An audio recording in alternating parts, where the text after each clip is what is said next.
Let's take you now to our starting grid for the main event. Brought to you by Honda.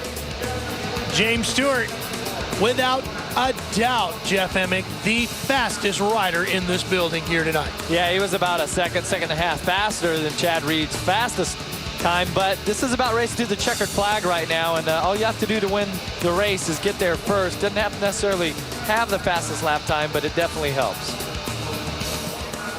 There is James Stewart. What's he like down on the line, Ricky? Just really focused. You know, this is a very competitive time of the race right here when we're side by side and getting ready. It's time to do work, you know, and there's no looking at each other, no talking to each other, and you leave that up to after the races. Well, here's two of the greatest athletes on the planet these days, James Stewart and Tiger Woods, and here's a look at how they performed through their first 26 professional starts.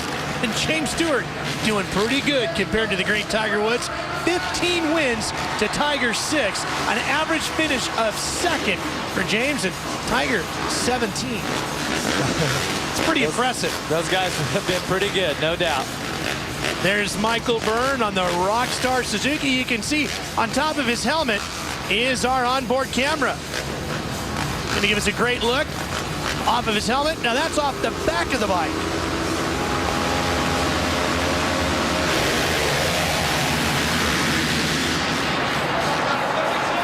First to the corner, getting the whole shot is Tim Ferry on the 15. And Ferry was all by himself. There was no doubt that that was his whole shot. And Kevin Windham comes out in second on the 14 on the Honda.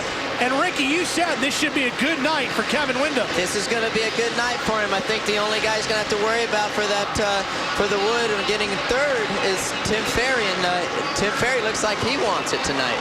Well, we talked so much about the Kawasaki of James Stewart, and it's the Kawasaki of Tim Ferry in the lead. But where's Stewart? He's back there. He comes. Here he comes. My teammate Ivan Tedesco there. That'll put him back in about 5th. Yep, he's in 5th. There goes Windham. Windham for the lead on the outside of Ferry. And they're side by side as we watch Stewart. Stewart makes the pass. Oh, look at Windham takes the lead. Windham leads him into the rhythm section. Well, we were talking there before the race, and Ricky Carmichael, our guest here in the booth tonight, busted out the crystal ball, said that Kevin Windham was going to have a breakout race. So far, he's done just that. Yeah, actually, I got that from my dad, Big Rick. He's saying this is where the guy comes alive, and he always has. So, be a good momentum builder for him right here. Look at James. Well, maybe we should have had Big Rick in the booth instead of you. I mean, he only won 15 championships. What good is that? Look how fast James goes into the woods. Oh, down goes Travis Preston right in front of him. That'll move Stewart up to 4th. Now, Stewart can do some work now. He's got a clear track, and his arch rival right now being Chad Reed is going to be in front of him. Actually, I don't think Reed's gaining too much on Windham. That's one of the sections where Stewart is so good, through the corners. I'm telling you, Windham can be very dangerous on a night like tonight when you give him some room. He was like that when we always raced together, and he's in a perfect position. This is right what he likes, Jeff. Oh, yeah, definitely. Now, I want you guys to watch. Next time we go back to James Stewart, even through the rhythm section, he's taking his hand off the handlebars, and he's like, you know, he's like adjusting his helmet and his goggles. I know you have a tendency to do that too. You kind of just, but it seems like that James has been doing that quite a bit here today in Houston. Yeah, I don't know. Maybe his goggles ain't fitting right or whatever, but also too, you can see he's trying to relax a lot. And he's catching up to Reedy right here. And I'm surprised Reedy ain't pressing the issue too much. That's Chad Reed on the number 22, the Team San Manuel Yamaha. And here comes Stewart on the monster Kawasaki through the sand section. When you're closing in on Chad Reed, what do you look for? How do you know where he's going to allow you to open a door on it? Well, I think, you know, you just kind of set him up for a couple laps and see where his downfalls are and his weakness. Now, if I had to guess, he's probably going to square him up in a turn or get him going into these whoops right here. Looky there. Wheelies in.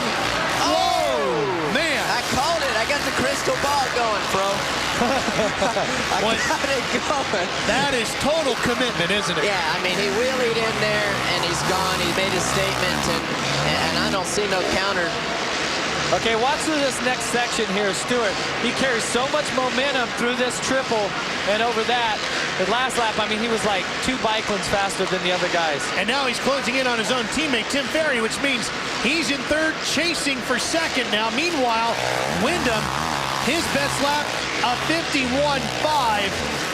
The next best, a 50.4. Actually, even quicker is James Stewart. Here's the start. Let's go back and watch Ferry. I mean, there was no doubt about it. Another guy got caught up on the tough block. That was Villman on the inside there. Take a look here. He gets a little bit sideways. Just has the line on him, just the bottom line. He came into the whoop section with so much more momentum. Stewart on the 7.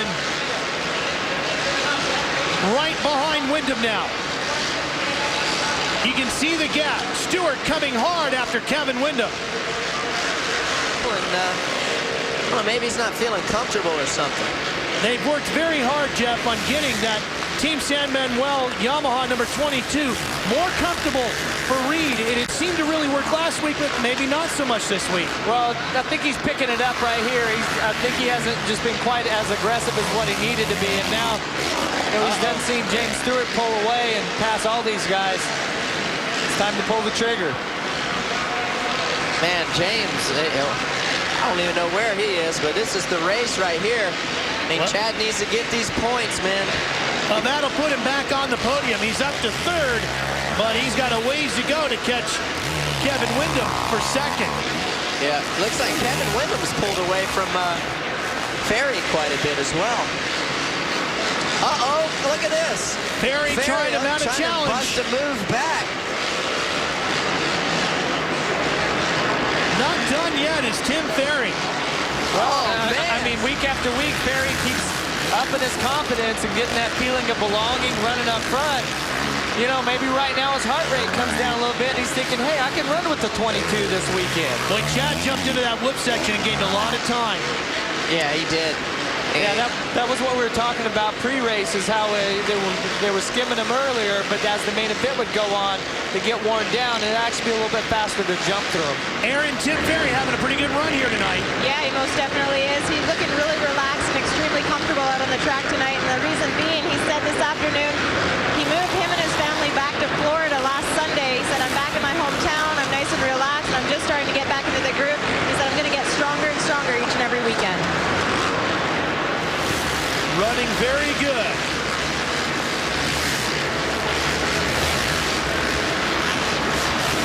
Not jumping into the whoops like Chad Reed did, but getting through them quickly and cleanly.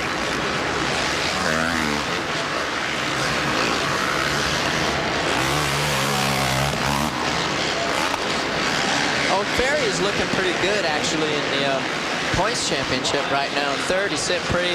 The guy that was behind him, Nick Way, I mean, he's not in the main event tonight, so he's going to have a nice padding there. You talk about looking good in the points. Nobody looking better than number 7, James Stewart. No, sir. I'm telling you what, it's hard to make up points on on second place, but 5 points is a big chunk. I mean, I like them 5-point races. It adds up quick. He probably knows he has him. He's going to take his time and wait for the perfect opportunity here. Windham on the Sobe No Fear Samsung Honda. A lot of friends and family here tonight. Almost a home race for him.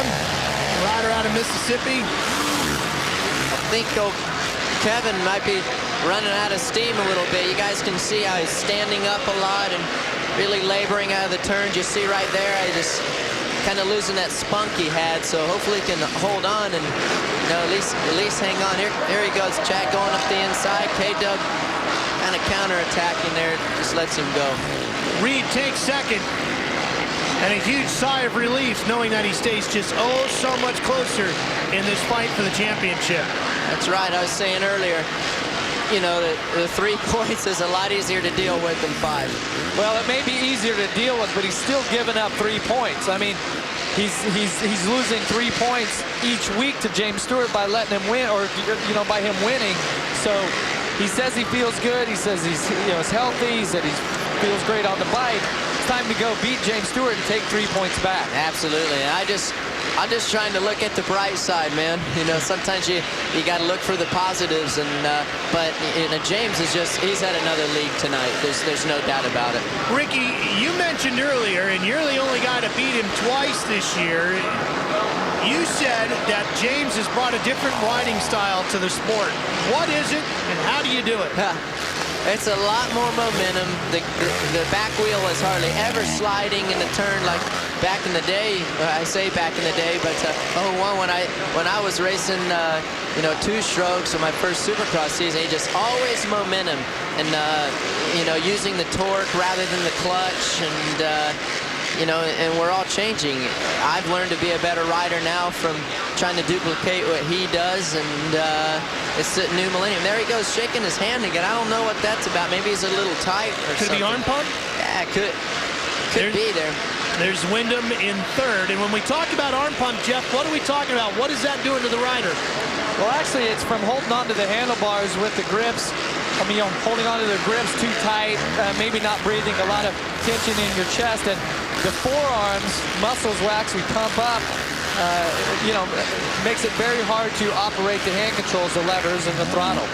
Tim Ferry, Stewart's teammate on the 15, running in 4th.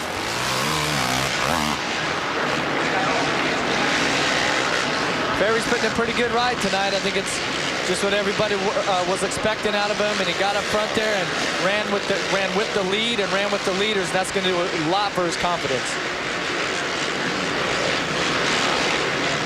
Travis Preston in 5th on the number 11. Look how far back he is as we wait for Preston to make his way around. Here he comes on the number 11. You guys could see that rhythm lane that Preston just came through. It's getting really ruddy. Next time these guys come by, you guys got to check it out, man. It's pretty gnarly. And too, you come out of that turn with that double before it, you really don't hit that double straight on. So that's pretty technical, especially if you're in a battle and trying to press the issue. Like right here, let's watch James. See how rutted this double, and then boom, right here, that triple, that angle, what I was looking for, but pretty tough. Oh, James just cruising, man. These are the moments right here you enjoy, you know. You're out ahead and you came from behind and really soak these races up. K-Dub looking good. Cruising for his first spot on the podium, but I tell you what, Ferry's really close. Well, maybe we know a reason why Chad Reed wasn't running as good as he can. Maybe a little under the weather. Chad Reed known for gutsy performances, running with a busted up shoulder earlier this year. He got his way to 2nd as you take a look at the results to keep the championship hopes alive, but still it was James Stewart taking the win, and his teammate Tim Ferry have an impressive ride to put 2 monster Kawasaki's up on the podium. Michael Byrne carries our onboard camera to 6th. These guys are all happy that James won. Let's meet James Stewart at the victory podium with Aaron. Well, he's racing in a league of his own tonight. James, this afternoon, a big crash in practice. Were you surprised at yourself at how flawlessly you made the main event go? Yeah, I just knew I had to be smooth. Pretty much simple as that. You know, I felt good all day. You know, I felt out of control, but I felt good. And, you know, I'm just having fun right now. You know, I just got to give it up to Kawasaki. They're making it really easy on me. Even though I've been up the bike and everything, J-Mo still, he should get the $500 for the Mechanics Award, but I'm happy. I'll take him out to dinner next week. I'm with myself, and the Kawasaki's just nailing the stars for me right now, and it's allowing me to get up here and race with these guys, and I'm finding that speed, and Kevin got by. Kevin was riding good. He was riding strong. I just pressured him to the end. He made a mistake. Thank you. Well, let's show you our Toyota moving forward moments of the race, and it all involved James Stewart, Jeff, as he moved up past Chad Reed first. Yeah, well, that wasn't a textbook there. He was pretty sideways right there. He was much more in control, and this one, he just stayed lower over that triple and took the lead. For Ricky Carmichael, Jeff Emig, and Aaron Bates, I'm Ralph Shaheen. So long from Houston, where James Stewart is your winner.